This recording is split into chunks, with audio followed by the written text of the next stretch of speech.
I am talking with Dwight Hollier, former NFL player, former UNC Tar Heel, as you can see by the bow tie.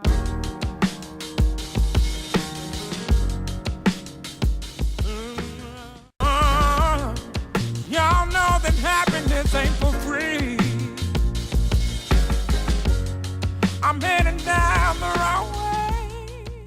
Symptoms that show up where people feel fatigued, restless, sleeping too much, or not sleeping enough.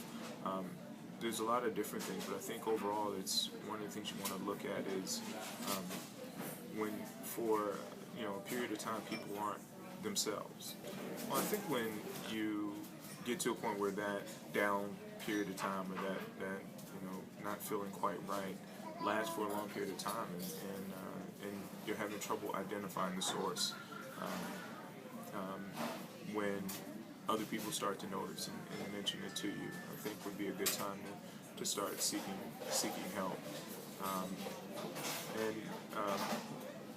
When a person feels stuck, and I think we need to get beyond the stigma and stereotype that people who seek help have something significantly wrong with them, or that people are somehow broken if they are going to see a counselor.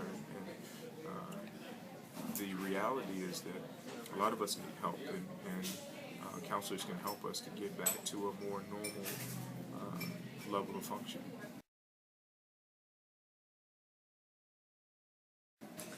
When going to see a counselor, what are some of the things that a person should expect when they go in? Well, I think, one of the things is that it should be an environment that feels safe and comfortable. And talking to strangers about your personal stuff isn't easy. And so there's going to be a time period where you're not going to be as comfortable, but hopefully over time, you'll get to that point of comfort where that rapport will be established, and communication will be easier. And you work with teens and adolescents. Have you seen a lot of mental health issues such as depression and anxiety with them? Well, I work mostly with older teens, young adults. I work with a lot of athletes in college, high school, and on the professional level. And I have seen some depression. I see a lot of anxiety because I work mostly with boys and adolescents. I see relationship issues. I see some anger management issues, some depression, some anxiety as well. It runs a pretty wide gamut as far as the different experiences that people are having, and I think that's the most important thing, is that everybody's different. There's no one paintbrush to paint everybody with, and so people come to you with depression, but that depression looks very different from the person right next to them.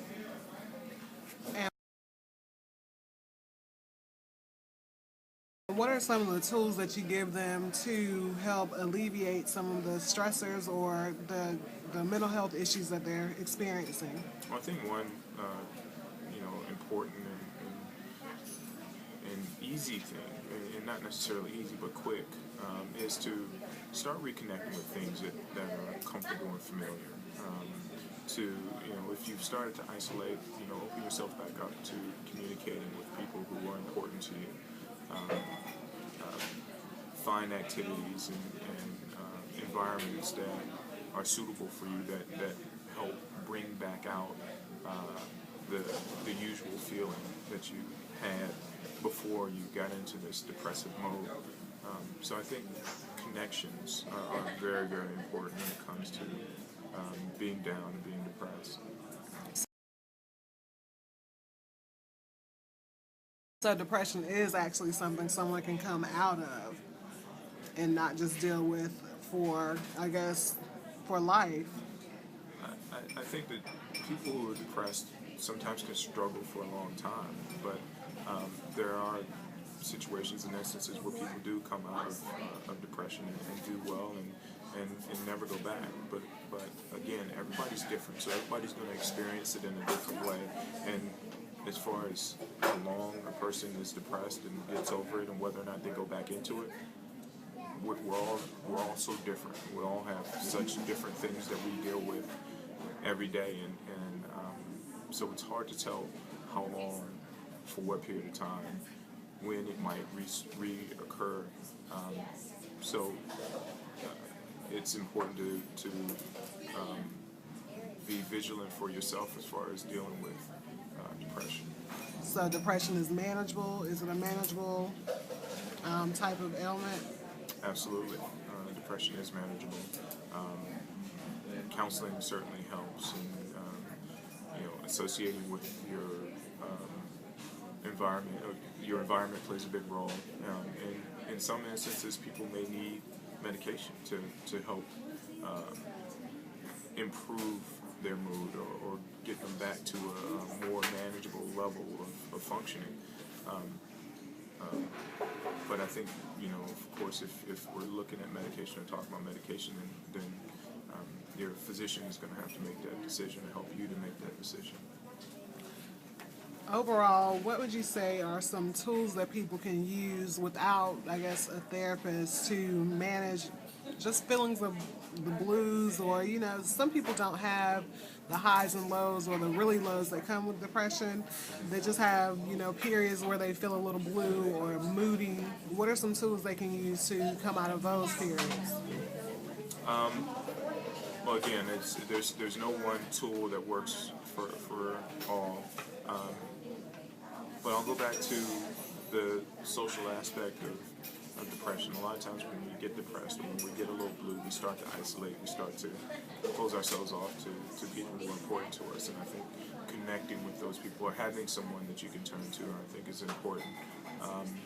Remembering the positives about yourself, about who you are, and understanding that situations don't last forever.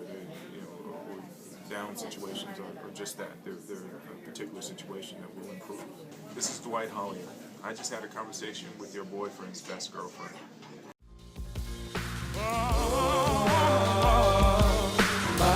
My soul got me burning, got me hurting, got me.